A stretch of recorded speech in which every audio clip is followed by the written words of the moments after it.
solamente en el aire que respiramos podemos contar con un 30% máximo de oxígeno. Y a medida que subimos de altura, resulta que el oxígeno tiende a disminuir. Pero la pregunta que nos haríamos es ¿por qué? Y porque es que si fuera mayor no sería compatible ni con la vida y de verdad que abordaría muy difícilmente la longevidad. Entonces miren que ya desde la naturaleza se entiende que el oxígeno tiene una condición bien particular en su concentración en el aire que respiramos.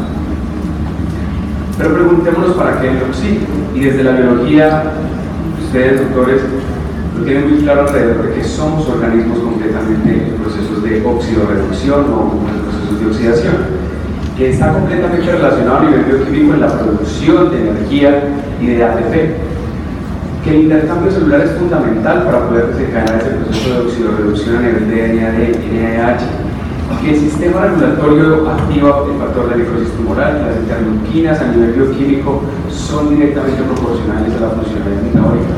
Finalmente uno diría que el oxígeno es fundamental para la vida.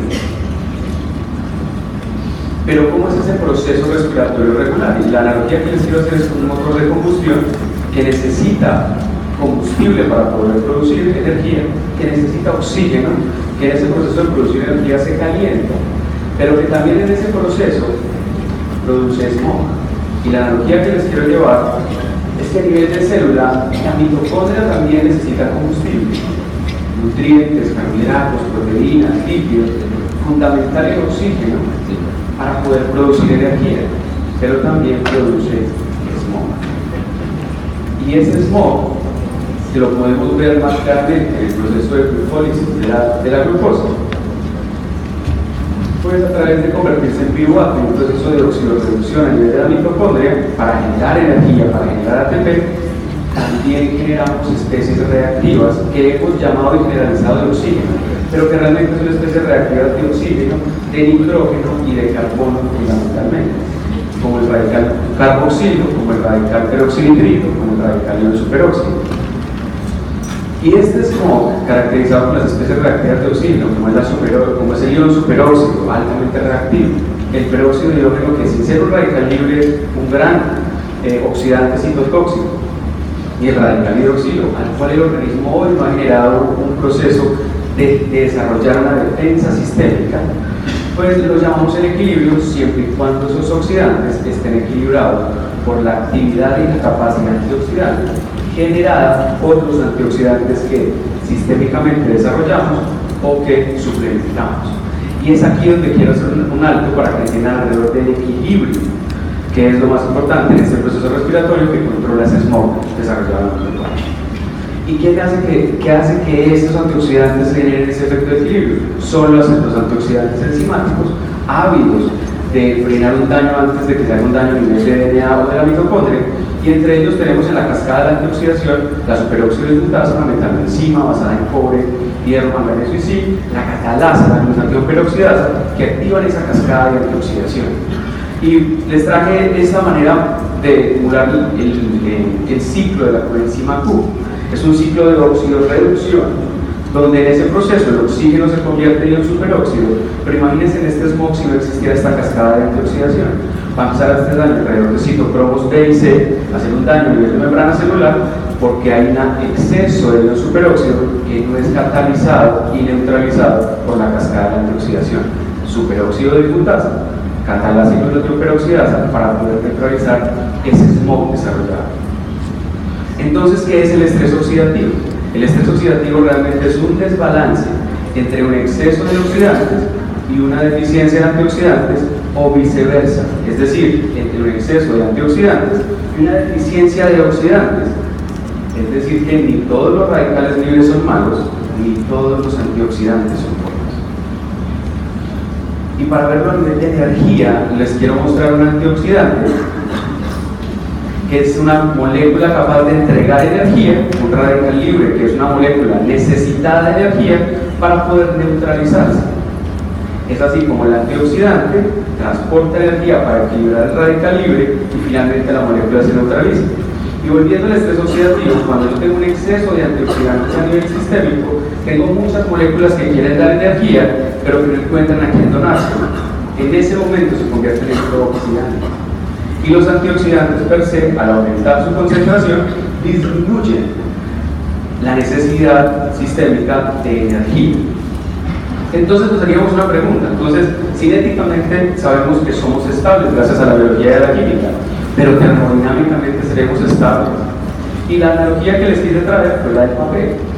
Un compuesto que está compuesto de las mismas moléculas del organismo humano, carbono, hidrógeno, oxígeno, nitrógeno, y que en el tiempo puede ser muy estable siempre y cuando yo no lo acerque al fuego. Cuando yo lo acerco al fuego, estoy desencadenando una cantidad de reacciones en las moléculas orgánicas que terminan convirtiéndose en carbono, agua y oxígeno. Y de la misma manera, doctores, cuando yo tengo un sistema de estrés oxidativo, el fuego son los radicales libres que aceleran esos procesos de reacción de esas moléculas orgánicas, haciendo mucho más rápida la transición y acelerando esos procesos oxidativos. Es decir, cuando yo doy la energía a través de los radicales libres necesaria para activar el proceso de liberación y oxidación, lo que debería es aumentar la concentración de antioxidantes para disminuir esa energía de activación. ¿A dónde quiero llegar? Que la energía de activación es directamente proporcional a lo que conocemos como el envejecimiento acelerado. ¿Y eso es qué desencadena? Desencadena algo que ustedes conocen muy bien, que es la inflamación.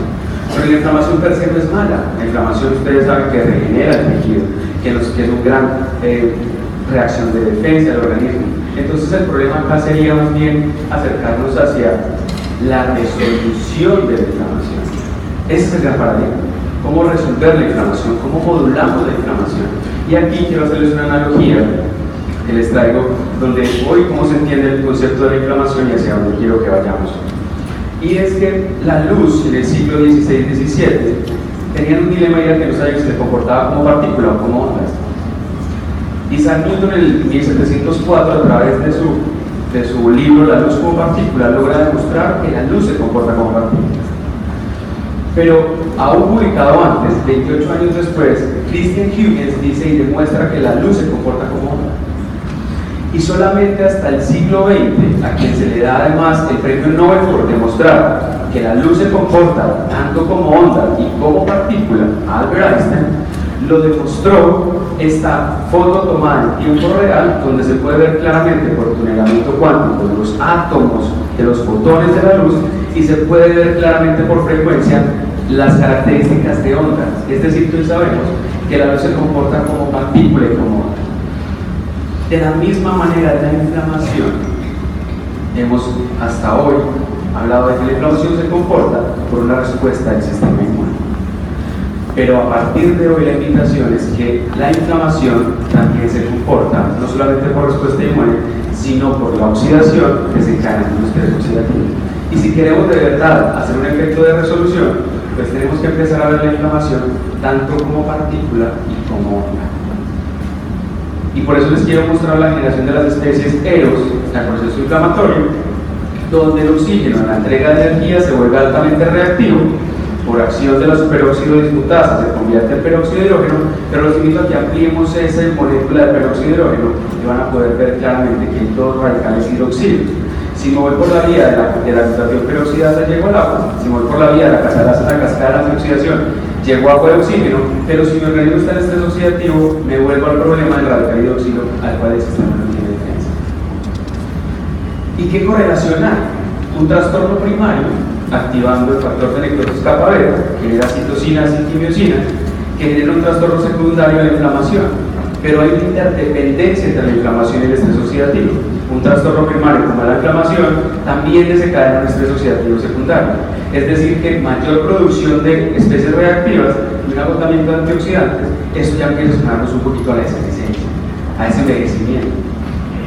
¿Y esto cómo se ve en el pelo?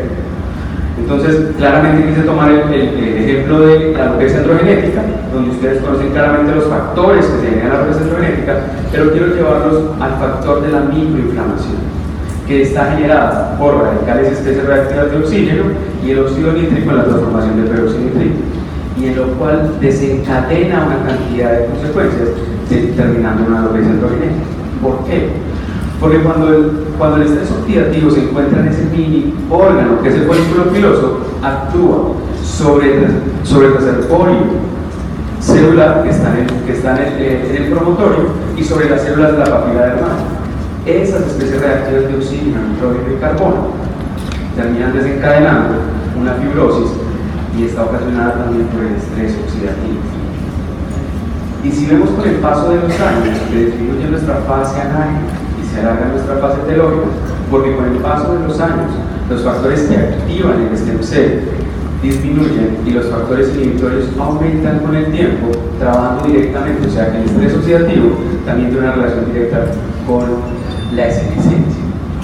Y tenemos que ver esta cosa maravillosa que me parece del folículo piloso, y es su dinámica. Es un mini órgano completamente dinámico que es capaz de regenerarse a través de la misma energía que se obtiene. Y este estudio demuestra claramente que el estrés oxidativo está asociado a las células de la papila dermal en hombres con alopecia androgenética. Y podemos ver claramente en la gráfica cómo un paciente, células in vitro de un paciente con alopecia, en un efecto de hipoxia, tiene un crecimiento, una duplicación celular muy buena, pero un paciente en una concentración de 21% de oxígeno, la duplicación celular no es la misma. O sea que sí hay una relación directa entre el estrés oxidativo y el efecto inflamatorio. Es decir, que si modificamos el microambiente del reservorio y del stem cell del folículo piloso, podemos estar cambiando el comportamiento. ¿Y cómo se ve eso a nivel bioquímico? Un paciente en estrés oxidativo activa el factor de crecimiento de fibrosis 5, un inhibidor de crecimiento capilar. Pero un paciente que no está en estrés oxidativo activa el factor de crecimiento de fibroblastos 2 y le da una estimulación del crecimiento capilar.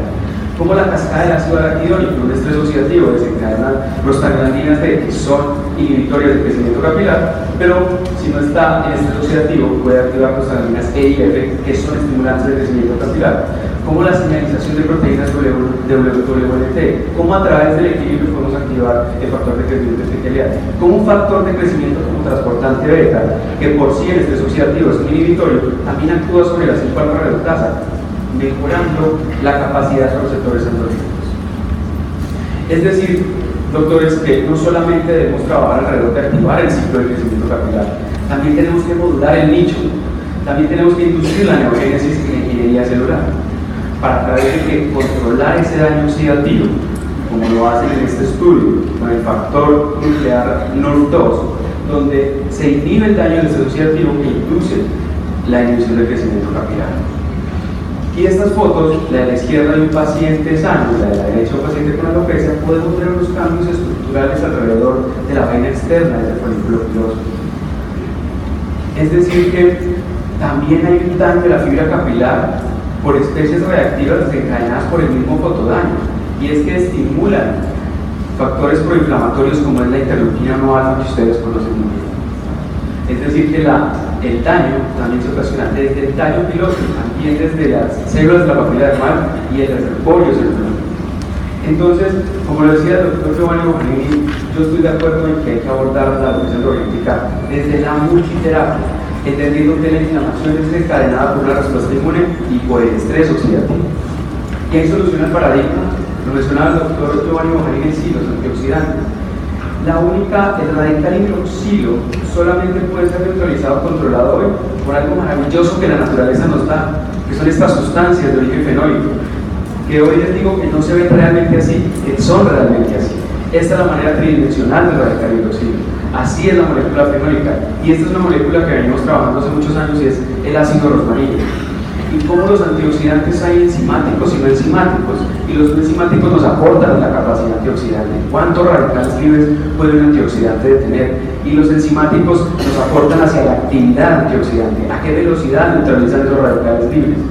Y cómo los antioxidantes no enzimáticos tienen una forma molecular muy particular, y cómo los antioxidantes no enzimáticos realmente actúan sobre la cascada de la respiración y la antioxidación, donde la superóxido mutasa, por ser selectiva, cambia, disminuye, neutraliza la concentración de superóxido, convirtiéndolo en peróxido nitrito y evitando esta concentración de peróxido nitrito de radical libre o aumentando la concentración de radicales hidroxilados.